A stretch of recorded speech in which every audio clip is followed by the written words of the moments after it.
So today's video is going to take us back into the Sana application, and I wanted to give you a walkthrough of their Insights module. As learning professionals, we're obviously building a lot of content, we're bringing users into our platform, they're consuming what we've built, going through their exercises, hands-on labs, building their skills, etc., etc. As the learning team, one of the things we definitely need to do is to jump in and look at what's going on, what people are consuming, how they're interacting, how they're going through their courses, whether they're compliant, what skills they're gathering. So that's what this video is going to take you through, how that works in Sana. I'm going to take you through the Insights module. I'm going to show you how to build a dashboard, what the different elements within a dashboard building process are. We'll look at some of the pre-canned dashboards as well, and it'll give you a good understanding of what the possibilities are within the Insights module and how it all works. So let's jump in. So right now you can see I am in the Sana application. I'm in my landing page. As I'm an admin, one of the extra things that I have on the left-hand side, you can see in the menu, is the manage capability. And within that manage capability, the whole host of stuff. But one of the core things here is the Insights piece. So this is how we access the Insights module. The people that will have access to this are platform admins like me, but you can also give access to group admins. The concept of a group within Sana is the segmentation of users. So I could segment by department within my business. For example, it might be that it's a functional group, a bunch of people focused on a particular industry or ideal customer profile, that kind of stuff. It could be that if this is used for external learning, it may be per customer. We have a bunch of people onboarding on our platform from our customer, from the client side, and we can create a group, and someone within that group will be added as a group admin. They will also have access to the insights just for that group. They would just see the people within the group that they're the group admin for, and they would see the dashboarding for those users. So if I jump into the Insights screen, what we're going to see is the default dashboard. This is the one that's pre-canned, pre-built by Sana. Everybody will see this who has access to Insights. And this is broken up into two parts. At the top is the query. This uses natural language processing, takes your query in standard language and translates that to the SQL query, so the technical layer underneath that says this is what I actually want to see in my dashboard or in my widget or whichever element of this is. So yes, we can use natural language. We've got some pre-canned options on the right-hand side here as well. So if I want to see the number of users by group, I can just click on that and it's going to show me that widget specifically with some options to modify this. We'll go through all of that as part of this video. Underneath the query bar then is the dashboard itself. So you can see this is my default dashboard. Each of these boxes, you can see by the gray outline, is called a widget. Every dashboard is made up of one or more widgets. You can keep adding widgets to this to add more and more data to the dashboard. You can manipulate those as much as you need to. So even though this is a pre-canned one, I can actually go in and modify these widgets as well for my purposes. I can save them or not. So I may just want to tweak something for the moment. And when I come out of the widget, it will revert back to what it was before. Or I could then save that iteration as well. So this is my list of dashboards. Right now I only have the default one and then a set of core dashboards that are supplied with Sana, which I'll show you in a second. So in this dashboard, some basic stuff. How many learners have I got in my platform? How many active learners have I got this month? This is a test system, not a very active set of dummy people. These monthly active learners is basically me and one other test user. We have some completion rates, we have some start rates, we have a view here on the right hand side of our top 10 self-starting learners, time spent, course completion rates, etc. The other dashboards, if I jump into view all dashboards, because at the moment you can see this is recent dashboards, if I jump into view all dashboards, this is going to take me to all of the pre-canned Sana dashboards at this moment in time. If I'd created a bunch of other dashboards, they would also be listed here. So things other people have created that I have access to, or things that I've created that only I can see or I've shared with other people, you'll see those in this list as well. So at the top, we have this set of suggested dashboards. That's a subset of the pre-canned things. If I just scroll down a little bit further, you can see these are all the template dashboards. So I can deep dive into a course. I can look at assigned courses and compliance, a whole bunch of other things, skill subscriptions, my team's learning journey. So if I'm a group admin, as I said before, I'm a manager, I could see exactly what my team is doing. And a learning experience for creators. This would enable me as a course creator to see things like feedback, how people are answering questions, if they're doing reflections. That also gives me that kind of view. One of the benefits that we have now that we have AI within a lot of these learning platforms is, as I mentioned before, the ability to use natural language to query data. Historically, if I was dealing with my learning platform and I was wanting to run a report, I could maybe click on some pre-canned stuff, or I would download a CSV file with a whole set of data and I would throw that into an Excel spreadsheet or a Google Sheet, and then I'd start working on it. Or we'd extract that data to another system, a business intelligence system, and then we could query that through one of a number of tools like Tableau, for example. Here we can still do that, and that's going to be the theme of a future video. How do I integrate with APIs to this data set and pull it into other platforms? But for now, we're sticking within the application itself. So if I just wanted to jump into one of these dashboards, so compliance for learning and development team, lovely compliance stuff, I can jump into the compliance, and this is showing me who's overdue, how many courses are assigned, the average progress, the different courses that are in here, the progress for each employee. Obviously, this is important for compliance teams. They want to check who's done what and when, how far they're progressing, and then they might need to report this for security purposes to auditors, etc. So very important. Not very interesting for most of us in learning teams, but it's something that's quite important. Now, whenever you jump into a dashboard, except for the default dashboard, which covers everybody unless you specify otherwise in a widget, this is going to show you some filters at the top. So right now I'm in compliance for managers.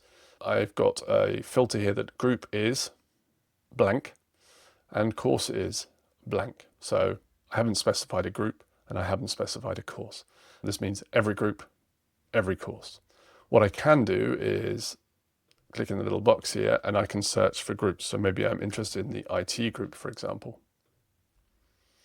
Now I can filter that response by the IT team. So now I'm going to see, okay, yeah, 202 courses assigned. That particular team is 70% completion rate. These are the people that have completed their courses or haven't completed the courses. So I can see the list of individuals in there. If it's a particular course, it might be the basics of AI that's in here. And then I can delve into that particular course and get a similar view. Okay, so you're always going to have the option to filter this data down as you go. Now I'm going to jump back to the default dashboard at this point. What I'm going to do is I'm just going to go and add a new widget. As I said, each of these boxes is a widget. I'm going to add a new widget. We have the natural language processing option again here. And on the right hand side, we also have our kind of manual process to go through and build this. So this is giving me an example. What's the time spent on learning in whatever that is per user? What's the compliance program completion by group? So now I can see a breakdown. So I'm using natural language. It knows I'm interested in the compliance program. So you can see on the right hand side, it's given me the filter is compliance foundations. It's given me the groups because I asked by group, and it's given me the program completion rates for each of those groups. So the metric program completion rate, break it down by group, filter it on this compliance foundations. So I could add another filter in here, for example. So program is, I could go and do the same thing again. And content, program, and add a different one. So evaluating tech as well. Now, because I've added this additional filter, this has come out as empty now because this has set it up as an and condition. So I'm going to change that to an or condition. And now it's going to look at the program, people that have completed one or the other in that group, and give me the overall program completion rate at this point. Now I can change the view here. I could change this into a bar chart. So now I see the raw data underneath and the bar chart. So you have a pivot table option, you have a line chart, you have a simple metric, and you have a progress bar in there too. Now once you've got your little widget designed the way that you want it to be done, I can save that to my dashboard, and it's going to add it in the bottom. Now I can make this bigger if I want to. So I have an option to change the size, height, and width if I really want to. So I want to make it nice and small. I can move them around, so I can click and drag that up and say, well, actually, I want that up there. And then I can keep adding more things in there. So you can design your dashboard as you see fit. Now, if I look at some of these other dashboards, for example, if I want to jump into the skills subscription dashboard, so this is again pre-canned one that I could tweak. In this instance, this is talking specifically about skills, the skills module within Sana. So skills are the ability to enable your teams to gain new skills or increase their capability in existing skills. So you can build out your skills matrix, you can build out your levels within those skills. All this will come in a future video. And this is the insights module for that. So I can see the number of skills subscriptions, so 197 skills subscriptions from my entire set of users. The badges, they're the sub elements within a skill. So there might be 5 badges to achieve within a skill to get that skill awarded to you. Popular skills, how many badges achieved, what skills have the highest number, etc. So you can see, again, we can break this down in quite a detailed way.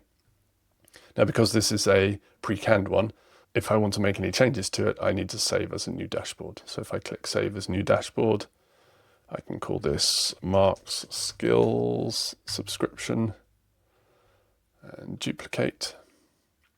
And now I have my own version of this, and you'll see that in the drop-down list. So my recent dashboard's there, and it will be in the All Dashboards view as well. And then I could start tweaking this to however I see fit, and everybody else still has the original they can take and play around with as well. So maybe I wanted to change this so it's only going to filter down for the group that I'm interested in. So as a group admin or an overall admin, I might only be interested in that IT group. They're the people that I manage or I'm the learning partner for. So I'm going to put those in there. And now I'm going to see the skills data just for them.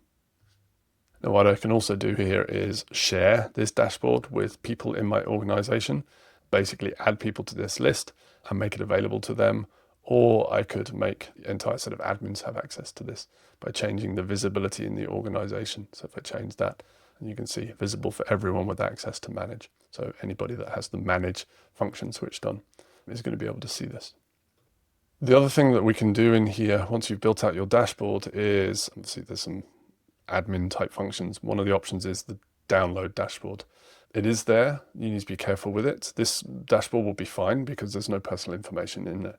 So if I download this in either Excel format or CSV format, no issue. I'm not going to be showing off any personal data.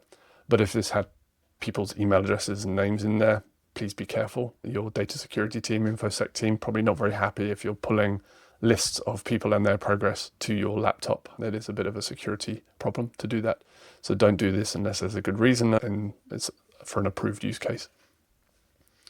But yeah, I can download as CSV, pull this into a Google Sheet and then do whatever I like with it from a reporting perspective. Now that's just a high level overview of the possibilities within the application itself. You have access to all of the data you would expect. Let me just go back to the view all dashboards because there are a few things in here that are quite interesting. So this learning experience for creators, if I click on this, and I mentioned it earlier, what this is going to do from a instructional design or e-learning developer perspective is give them a view of their courses and how people are using that course. Sana has the ability to add a whole bunch of interactive elements to courses, so reflection cards, sticky notes, obviously the question and answer type scenarios, they can all go into the course. And often that data is difficult to get access to. And it used to be when I first started using Sana, it was quite difficult to get access to. Now they've built it up so that you are able to get that insight from each of your courses. So there's a lot of information in here. So these are obviously questions in some of the courses. What's your confidence level before and after? So pre and post test self-evaluation. How many assessments have been done? What's the average number of attempts? The data around those assessments. The questions themselves might be in there. You could even put in here all of the responses to the reflection cards. It's not in here by default, but I could add that quite easily in here to get the reflections as well, which is super useful for the instructional designer or the training instructor. Sana have really put a lot of thought into how this would work, how people are going to interact with it, what information is important.